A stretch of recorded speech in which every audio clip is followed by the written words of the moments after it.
તમે જે નથી, તમારામાં જે ખૂટે છે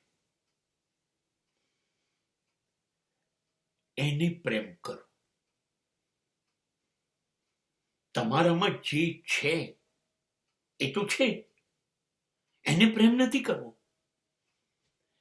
જે નથી એને વહાલ કરો. જે નથી મતલબ મારી પાસે સત્તા છે, સમૃદ્ધિ છે, સંબંધો છે, મારી પાસે છે. મારી પાસે નથી શું? મારી પાસે મૂલ્ય નથી, સત્ય નથી, પ્રેમ નથી, નીતિ નથી, પ્રકાશ નથી. હા, આ બધું ખૂટે છે. અને આ બધી વસ્તુઓ એ માનવમાં નહીં, મહામાનવમાં હોય. એ આત્મામાં નહીં, પરમાત્મામાં હોય. એ જીવમાં નહીં, શિવમાં હોય.